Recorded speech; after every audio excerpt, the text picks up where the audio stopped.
রাসূলের কথা এটা। আজকে আমাদের ভিতরে আজকে ইলমে ওহীর জ্ঞান নাই, দ্বীনের জ্ঞান নাই, সেই জন্যই তো আজকে আমরা আলেমদেরকে চরমপন্থী মৌলবাদী বলে আজকে গালি দেই। যদি আমার ভিতরে ইলমে ওহীর জ্ঞান থাকতো, যদি খোদা ভীতি থাকতো, আল্লাহ প্রদত্ত জ্ঞান যদি আমার ভিতরে থাকতো, তাহলে আমরা আলেমদেরকে চরমপন্থী আর মৌলবাদী বলে গালি আজকে আমরা দিতে পারতাম না। শৈশবে যদি শিষ্টাচার আর ভদ্রতা যদি শিখতো, ভদ্রতা যদি শিখাইতো, তাহলে আজকে ইন্নাল উলামা ওয়ারাসাতুল আম্বিয়া, নবীর ওয়ারিস যারা, তাদেরকে গালি দেওয়ার এই সাহস, এই দুঃসাহস আর কোথাও পেত না। আল্লাহ রাসূল বলেন, আদাবানি রব্বি ফাআহসানা তা'দীবি, বলে আদাবানি রব্বি, আমার রব আমাকে শিষ্টাচার শিক্ষা দিয়েছেন, আদব শিক্ষা দিয়েছেন, ভদ্রতা আমাকে শিক্ষা দিয়েছেন। ফাআহসানা তা'দীবি, এবং শুধু উত্তম আদর্শ আর আদব আমাকে শিক্ষা দেন, বলে সর্বোচ্চ আদর্শ, সর্বোচ্চ শিষ্টাচার যেটা আছে, ফাআহসানা তা'দীবি, বলে আমার মহান রব আমাকে সেই শিষ্টাচার আর সেই আদব আমার রব আমাকে শিক্ষা দিয়েছেন। সুবহানাল্লাহ। আল্লাহ রাসূলের ভাষ্য এটা, আল্লাহ রাসূলের কথা এটা। আজকে আমাদের ভিতরে আজকে ইলমে ওহীর জ্ঞান নাই, দ্বীনের জ্ঞান নাই, সেই জন্যই তো আজকে আমরা আলেমদেরকে চরমপন্থী মৌলবাদী বলে আজকে গালি দেই। যদি আমার ভিতরে ইলমে ওহীর জ্ঞান থাকতো, যদি খোদা ভীতি থাকতো, আল্লাহ প্রদত্ত জ্ঞান যদি আমার ভিতরে থাকতো, তাহলে আমরা আলেমদেরকে চরমপন্থী আর মৌলবাদী বলে গালি আজকে আমরা দিতে পারতাম না। শৈশবে যদি শিষ্টাচার আর ভদ্রতা যদি শিখতো, ভদ্রতা যদি শিখাইতো, তাহলে আজকে ইন্নাল উলামা ওয়ারাসাতুল আম্বিয়া, নবীর ওয়ারিস যারা, তাদেরকে গালি দেওয়ার এই সাহস, এই দুঃসাহস আর কোথাও পেত না। কি বলেন? আলেমদেরকে চরমপন্থী মৌলবাদী বলা। মৌলবাদী কাকে বলা হয়? আইনুদ্দিন আল-আজ রহমতুল্লাহ আলাইহি বলে নাই যে সত্যের পক্ষে কথা বলি বলে আমি মৌলবাদী। জন্মের পরে কানে আজান তুমি শোনোনি, মৌলবাদী ছাড়া তুমি হওনি। আমি বিদ্রোহী, আমি বিপ্লবী, আমি মৌলবাদী, আমি জঙ্গিবাদী। তোমার জন্মের পরে যদি আজান দিয়ে থাকে, তাহলে তুমিও মৌলবাদী। আগে বোঝো মৌলবাদী কাকে বলে। মৌলবাদী আর চরমপন্থী বিষয়গুলো এক নয়। এই জন্য কথাবার্তা বললে হিসাব করে বলতে হবে। এই জন্য সন্তানকে উত্তম শিষ্টাচার, হাদিসের মধ্যে আসছে যে নিজের সন্তানকে উত্তম শিষ্টাচার, আদব কায়দা বলে শিক্ষা দেওয়া, বলে এর চাইতে উত্তম আর কোন সদগাই পৃথিবীতে হতে পারে না। সুবহানাল্লাহ। আপনার সন্তানকে শিষ্টাচার, ভদ্রতা, নম্রতা শিক্ষা দিবেন, ও এই শিষ্টাচারের উপরে, দিনের উপরে যতদিন ইস্তেকামত থাকবে, ততদিন আপনি সদগা হিসাবে আপনি এই সওয়াব পেতেই থাকবেন। সুবহানাল্লাহ। এরপরে সন্তানের অধিকার হলো সন্তানকে সুন্নতে খতনা করিয়ে দেওয়া। সুন্নতে খতনা এটা ইব্রাহিম আলাইহিস সালামের সুন্নত। আমরা অনেকে মনে করি, বিভিন্ন ডক্টর বলে যে খতনা না করাইলে শিশুদের অসুখ বিসুখ হয়, রোগ ব্যাধি হয়। ভাই, আমরা সন্তানকে সুন্নতে খতনা করাবো সুন্নত হিসাবে। মিল্লাত আবিকুম ইব্রাহিম হুয়া সাম্মাকুমুল মুসলিমিন। সাইয়েদনা ইব্রাহিম আলাইহিস সালামের সুন্নত হলো এই খতনা করা।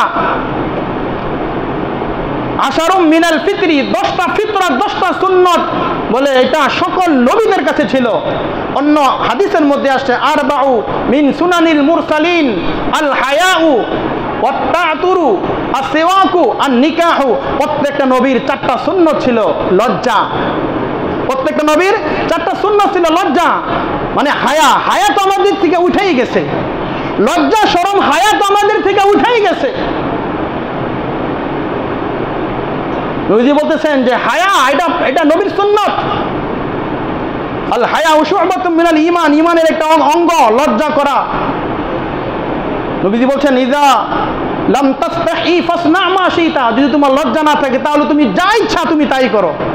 আজকে লজ্জা নাই বলে তো আজকে মানুষ যা ইচ্ছা তাই করছে। লজ্জা নাই বলে আজকে যেভাবে ইচ্ছা সেভাবে জীবন যাপন করতেছে। দেখেন না ছেলে মেয়েদের অবস্থা, ছেলেদের প্যান্ট পরার কথা ছিল হাঁটুর নিচে, ছেলেরা মারু হাফ প্যান্ট পরা করে। মেয়েদের দরকার ছিল পর্দায় আবৃত হওয়া, তারা স্যান্ডেল গেঞ্জি পরা করে, তারা গেঞ্জি পরা করে, টি শার্ট পরা করে। ইদা ফাতাকাল হায়াউ ফাফআল মা শিতা, নবীজি বলছেন যখন তোমার লজ্জা বিলুপ্ত হয়ে যাবে তখন তোমার যা ইচ্ছা তুমি তাই তখন তোমার মনে করতে মন চাইবে। আর সেওয়াকু মেসওয়াক করা নবীজির সুন্নাত ছিল এটা। আর নিকাহ বিবাহ করা, ইসলামে কোনো বৈরাগ্য নাই। হ্যাঁ, সুগন্ধি ব্যবহার করা, যাই হোক এই সুন্নতে খতনা এটাও সুন্নত। এটা ডাক্তার বলছে রোগ ভালো হবে, সুস্থ থাকবে, হ্যাঁ বলে ডাক্তারের কথা অনুযায়ী করবো না, নবীর সুন্নত হিসাবে এই আমাদের ছেলেদেরকে, আমাদের নাতি নাতকুর, আমাদের অধীনস্থ যারা আছে বলে সুন্নতে খতনা হিসাবে, সুন্নত হিসাবে এটা করাবো। সর্বশেষ সন্তান যখন সাবালেগ হয়ে যাবে তখন তাদেরকে বিবাহ করে দেওয়া। সন্তান সাবালেগ হলে বিবাহ করে দেওয়া, মেয়ে সাবালিকা হলে তাদেরকে বিবাহ করা। ইতিপূর্বে 50 মিনিট লম্বা আলোচনা করেছিলাম। সন্তান বালেগ হয়েছে, মেয়ে সাবালিকা হয়েছে, তাদেরকে বিবাহ করাইতেছেন না। মেয়ের বয়স 35-40 হয়ে গেছে, বিবাহ করাইতেছেন না। এই ছেলে এই মেয়ে যত অপকর্ম করবে, যত গুনাহ করবে, বলে এই সব গুনাহ আপনি পিতা হিসাবে আপনার কাঁধে আল্লাহ ঝুলিয়ে দিবেন। সন্তান তো পাবেই। এখন হাদিস বলার সময় নাই, শুধু সংক্ষিপ্ত বলে গেলাম। এজন্য আমার সন্তান 40,000 টাকা বেতন পাবে, চাকরি করবে, এরপরে তাকে বিবাহ করাবো, সেই আশায় বসে আছেন। সন্তানের বয়স 35-40 হয়ে যাচ্ছে, বিবাহ করাইতেছেন না। এই সন্তান যত অপকর্ম করবে, যত গুনাহ করবে, যত বেবিচারে লিপ্ত হবে, সব গুনাহ আপনি পিতা হিসাবে আপনার কাছে ঝুলিয়ে দেওয়া হবে। আর আপনি মনে করেন মেয়ে তো এখনো বয়স, অনার্স মাস্টার শেষ করলে, ওই এখনো তো ছোট, ওই লেখাপড়া শেষ করলে, গ্রাজুয়েশন হইলে, এরপরে চাকরি বাকরি হইলে একটা ছেলে দিকে বিবাহ সাজিয়ে দিব। খবরদার, খবরদার, আমার দায়িত্ব আমি বলে যাচ্ছি, মানা না মানা আপনাদের বিষয়। তাহলে সর্বশেষ আজকের বিষয়গুলো শোনেন। একজন সন্তান তার মা এবং বাবার কাছে যে হক, যে অধিকারগুলো পাওনা, সেই অধিকারগুলো যদি আমরা পালন করি তাহলে দায়িত্ব থেকে আমরা মুক্ত হব। আর যদি দায়িত্বগুলো পালন না করি, কিয়ামতের কঠিন ময়দান, আপনি হাজী সাহেব প্রথম কাতারে এসে তাকবীরে উলার সাথে ইমামের পিছনে নামাজ পড়েন, হাসরের ময়দানে ধরা খাবেন। একজন ঘোষণাকারী ঘোষণা করবে, কোথায় অমুক হাজী সাহেব, অমুকের ছেলে অমুক, আজকে আপনি জাহান্নামের কাঠগড়ায় আপনার মেয়ে, আপনার ছেলে আসামি, আপনাকে খোঁজ করতেছে, আপনি হাজী সাহেব। সেখানে জবাব দিয়া এরপর আপনাকে জান্নাতে যেতে হবে, এক কদম সামনে যাওয়ার কোনো অগ্রসর নাই।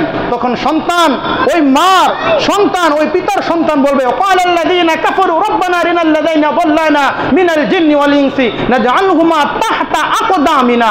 কোথায় সেই বাবা, যেই বাবার ঔরসে জন্মগ্রহণ করেছিলাম, যথা সময়ে নামাজের তালিম দেয় নাই, পর্দার কথা বলে নাই, ইসলামের কথা বলে নাই, আল্লাহর বিধিবিধানের কথা বলেন নাই, আল্লাহ হালাল হারামের কথা বলেন নাই, তাদেরকে আজকে আমাদের পায়ের পদতলে দাও, তাদের বুকের মধ্যে পাড়া দিয়া এরপরে আমরা জাহান্নামে যাই। বাবা হওয়া বড় সহজ, তাদের দায়িত্ব, সন্তানের দায়িত্ব এবং কর্তব্য পালন করা বড় বড় কঠিন। এজন্য পিতার সর্বপ্রথম কাজ হলো সুন্দর আদর্শবান একজন মা, একজন মহিলা, একজন স্ত্রী বিবাহ করবে। এরপর সন্তান গর্ভে আসার সাথে সাথেই স্ত্রীকে এক লোকমা হারাম খাবার খাওয়াবে না। আর মায়ের কাজ হলো সন্তান গর্ভে আসার পরে বেশি বেশি করে কোরআনে কারিম তেলাওয়াত করা, নেক আমল করা, তসবিহ তাহলিল জিকির আজকার করা। সন্তান ভূমিষ্ঠ হওয়ার পরে আজান একামত দেওয়া, এরপরে তাহনিক করা, সপ্তম দিন মাথা মুন্ডন করা, এরপরে সুন্দর অর্থবোধক নাম রাখা, সপ্তম দিন আকিকা করা। বয়স যখন 7 বছর হয়ে যাবে তখন নামাজের আদেশ করা। 10 বছর বয়সে নামাজ না পড়া অপরাধে তাদেরকে শাস্তি দেওয়া, তাদের বিছানা পৃথক করে দেওয়া, তাদেরকে দিন শিখানো, এরপরে তাদেরকে সুন্নতে খতনা করিয়ে দেওয়া। সর্বশেষ যখন তারা বালেগা হবে তখন তাদেরকে বিবাহ করিয়ে দেওয়া। এই হলো সন্তানের হক।